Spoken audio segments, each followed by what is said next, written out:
Hey everybody, it's the Black Maverick here, and as you have probably noticed, it is daytime.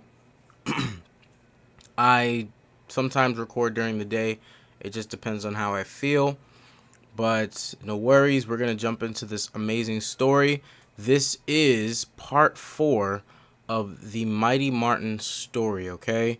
Now, if you remember last story, Mighty Martin, or rather Martin, fell through a portal. He entered into a world that he has no idea about, and we're going to have to jump into that quite a bit as the story progresses. But if you need to understand what happened before this story, simply click up here, and there will be a timestamp for you. All right, now let's get into this amazing chapter. Smoke and Mirrors. On a cloudy day, 2 months after the Bronx Camp was destroyed, doctors and nurses rushed around the hospital, tending to needy patients.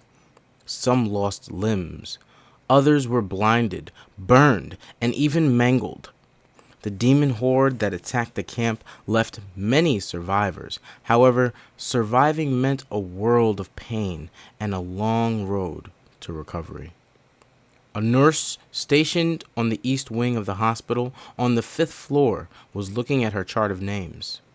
Winston, Rosetta, Clark, Michaels, and others.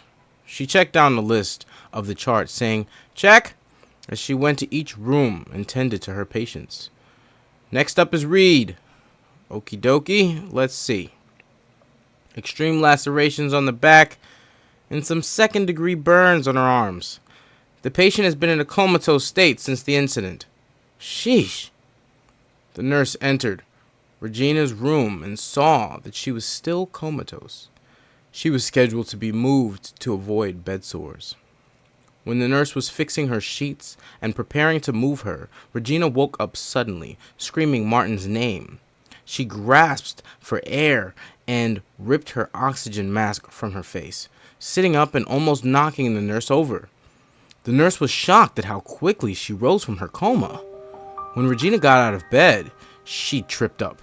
Her legs had not been used in 2 months, and the feeling of walking felt a bit odd. Her determination to find Martin gave her the strength to move. She was still bandaged from her wounds, but they mainly had healed. She asked the nurse, "Where's my son?" The nurse was not aware that she had a son. She asked Regina to wait a moment while she asked other nurses what they knew. Regina said, "Step aside," while she moved past the nurse and walked into the hallway. When she arrived at the checkout desk, the desk clerk was reluctant to allow her to leave, seeing her condition. Regina had a fire in her eyes that scared everyone around her, so they let her leave. When Regina finally returned to what was left of her home, she saw her neighbors standing on the street and coming out of their homes to greet her. "Regina, are you all right?" one said. "Oh my goodness, Miss Reed, I can't believe it's you," said another. Regina silenced the chatter by asking, "Can someone tell me where my son is?" Someone stepped forward. The neighborhood eavesdropper, Miss Johnson. She was always spying on everyone and knew all the gossip in the neighborhood. She said, "He was taken." Everyone gasped. "Taken? Taken by whom?" asked Regina. "A man with strange glasses that rode in a collective truck." Regina became weak and was beginning to fall, but the people around her grabbed onto her and held her up. She was crying. "If the collective took my son, there's no telling where he is now. Tim, I can't do this without you." Suddenly, someone in the group spoke up and said, "Hey, don't forget the collective base that it's a few hours drive from here. It's the only one in the state. Hudson, New York, I think. I bet if they have him, they took him there." Regina looked up, wiping her tears, and thanked the man for his input. "How will I get there?" There are collective checkpoints every few miles. Only collective personnel can pass through, though." As she said that, an old man stepped forward and said, "There may be a way. It'll be dangerous, but it is possible. Everyone looked at the man, and Regina asked what it was. He motioned for the townspeople to follow him. When they arrived at his home, he guided the heads of the community inside while the crowd stayed outside and waited impatiently. Some people asked, "Why should we care if her son was taken? I know what the boy's father did for us, but that boy has been troubled his entire life. Maybe he's better off with the collective." Some people shook their heads in agreement, and others stayed quiet. One person walked toward the man that said the heartless comment. She kicked him in the shin and screamed, "You heartless trash hat!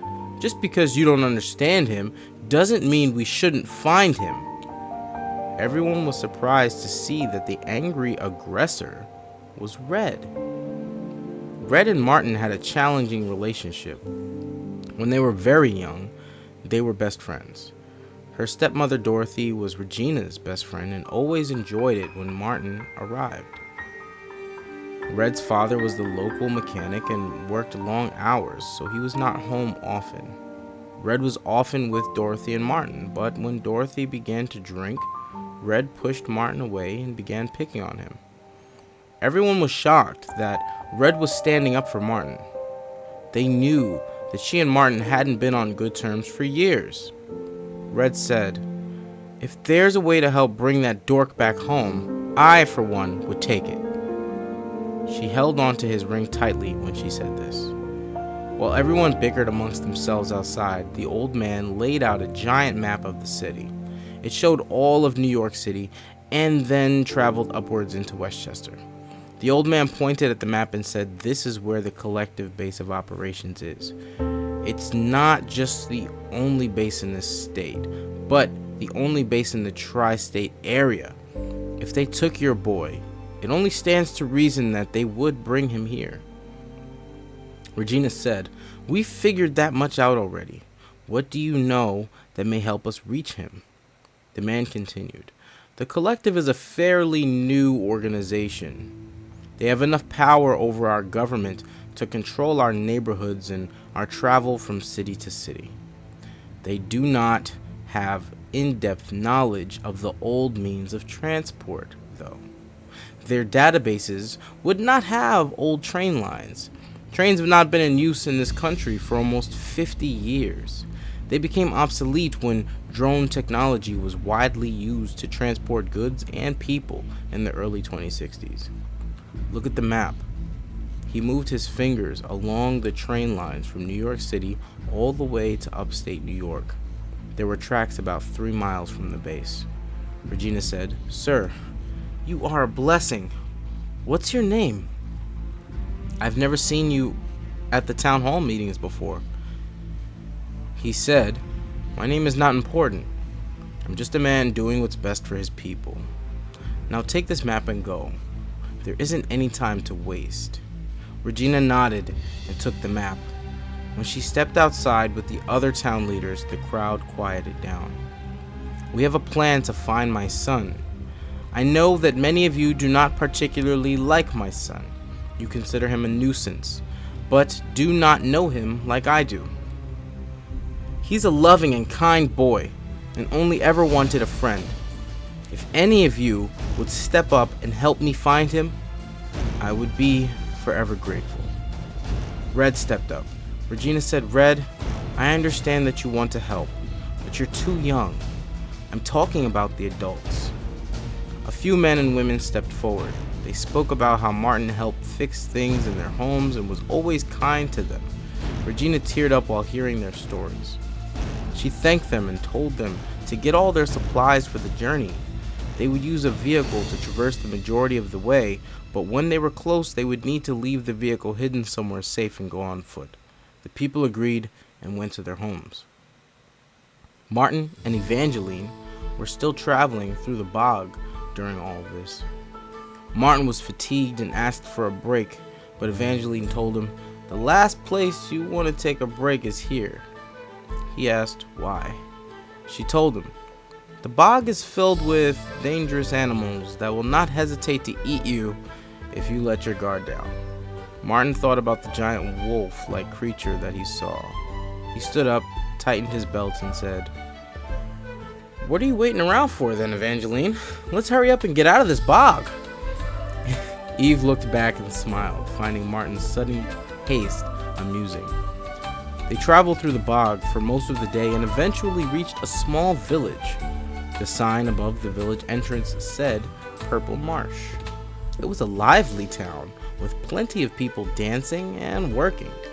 Martin said, "I always thought that the spirit world would be more technologically advanced. This place seems like something out of a fantasy novel." Evangeline laughed and said, "There's no need for advanced technology here. We use nature to survive. That is how we believe it was intended to be. Also, this is not a spirit world. We're not dead. You could see a portion of our world when you were in the human world. We call it the Great Mirror because you can see into the human world when you walk into it. All the beings there are not spirits, but many are." Martin looked at her and said, "I don't understand how a place like this can even exist. Also, does everyone live like you live in this world?" She shook her head. "No. Different cultures have different beliefs. Some are very different, in fact," she said with a severe look in her eyes. Martin wanted to ask more questions but was distracted by the smell of food. When he walked into a dining hall, he saw unbelievable amounts of food. He was only used to eating food out of a can or pouch. This food was prepared fresh from nature. He looked up at Evangeline and asked if he could eat. "I have no money though. Will I be able to eat here?" She laughed and said, "We do not use money here. The village lives in harmony because everyone helps one another." She walked up to the buffet table and grabbed a wooden plate, then began to select her meal. She took fresh fruits, veggies, and some meat. Then she grabbed 2 loaves of bread and tucked them in her knapsack. Martin followed what she was eating because he did not want to take too much food, even though he was starving. When they sat down and ate, Martin asked more questions. "You said I was popular, Evangeline. These people don't seem to know who I am. Why is that?" Eve leaned in and said, "They do not know you very well here. You're exceedingly popular in the Great Mirror, though. All the spirits that live near you know of you. They speak very highly of you. They say you were special from birth." Martin thought of his mother and father. "I wonder if they watched over me from there." Martin continued his meal and talked with Eve until nightfall, then slept in a local inn for the night. The next day, they would embark on their journey once again. That night, Dr. Paul was in his office. He was speaking to a mysterious woman on his screen. She said, "Doctor, has the project been successful?" He replied, "Well, yes and no. A portal was opened. However, our machinery was badly damaged and will take several days to repair. We lost the boy, but that's all right. His DNA will allow us to reopen a portal when the time comes." She held a cigarette to her lips, blew smoke into the screen, and then said, "Excellent. Keep me abreast with your progress." Then cut the feed. Dr. Paul turned off his monitor, leaned back in his chair with his fingers interlocked, then said, "Yes, we are almost there." And that concludes chapter 4 of Mighty Martin. Oh my goodness, guys, things are really picking up this time.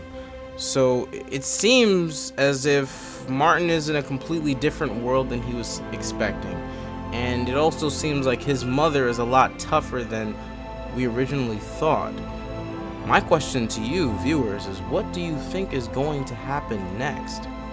Do you think that they're going to be able to reach the base to try and find some traces of Martin? Or is something going to happen? And where is Martin going to end up?